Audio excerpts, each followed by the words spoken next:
So they still have a king? Yes, and this is his palace. And what does he do politically? I think he's basically a figurehead, as far as I can tell.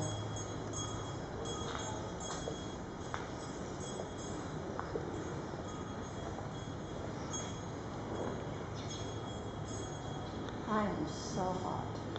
I mean, basically monarchies are a way that elites can establish legitimacy. Like the Khmer Rouge kept the king, in very good shape, and they didn't destroy any of this because they wanted to get, good PR from the rest of the world and show that the king were being taken care of. The French also used the monarchy as a kind of a figurehead, and that's why they installed Sihanouk, because they had somebody who was going to be installed there that he didn't look like, ooh, nasty. He looked as though he might be trouble. So then they found Sihanouk because they could get anybody who was in the royal lineage. Did not have to be a direct succession. And then Sihanouk kind of turned the tables on them because Sihanouk turned out to be a troublemaker. And then essentially, colonialism is about keeping these people poor, keeping these people impoverished, taking advantage of them, while, being in denial about the fact that you're doing it.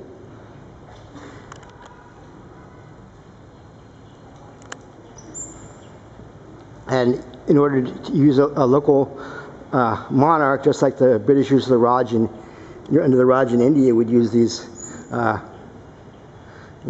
these local, very wealthy rulers who were also Muslim,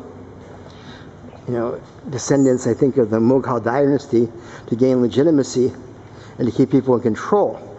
Because when you have people who are not highly educated, people tend to like to look for authority figures. They don't like to have, a lot of questions. And by establishing some sort of divinity or some sort of connection to religion, that's a good way of controlling people and getting them to do what you want to do, which is generally make money for you under very exploitative circumstances. That's kind of the history of everywhere.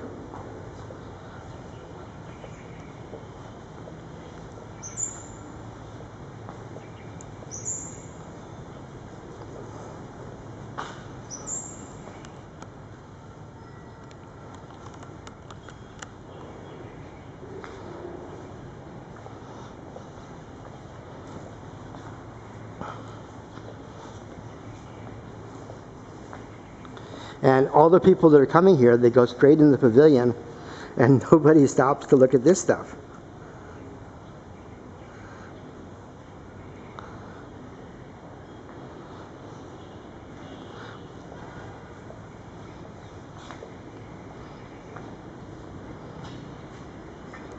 I'm not quite sure how old these are, but I'm going to look it up later.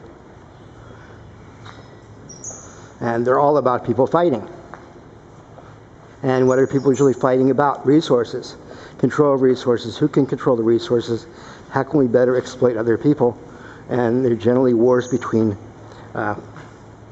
two groups of ruling elites, where the people tend to be cannon fodder.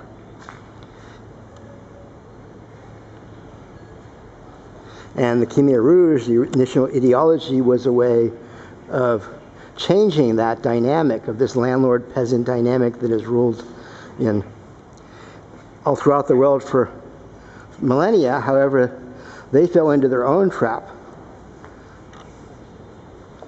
And as always happens, when you have a government, it's always going to be a government of elites, because the system itself produces that because of the hierarchical structures. So no one has yet solved that conundrum of how to successfully navigate the transition between an exploitative system and barbaric, which is highly barbaric and doesn't work for anyone, and to a system that actually cares for the needs of everyone. Marxism purported to do that, but the people who have supported, who have tried to institutionalize Marxism so far, have tried to do it from the top, and it can't be done from the top. It has to be done through people's opinions and people's changing their views and changing their activities. And what generally happens is that in the first place, you generally install someone who's already a military leader, and that's not the most humanist person to be installing. And they generally go around and take revenge. Okay, let's stop here.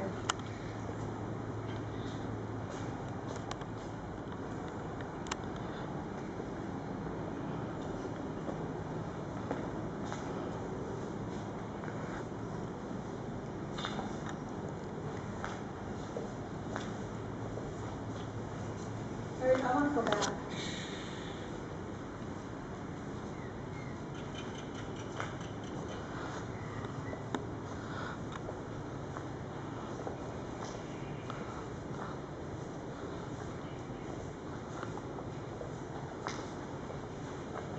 So this just goes on forever.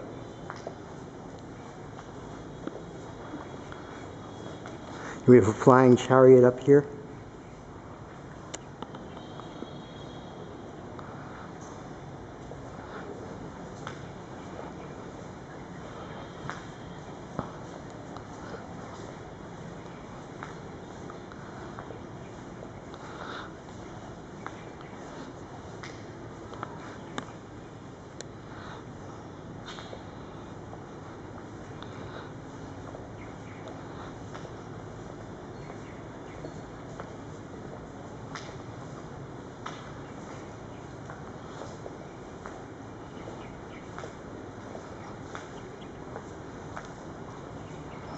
And so we come to the end of this astonishing set of murals, and there are even more down here.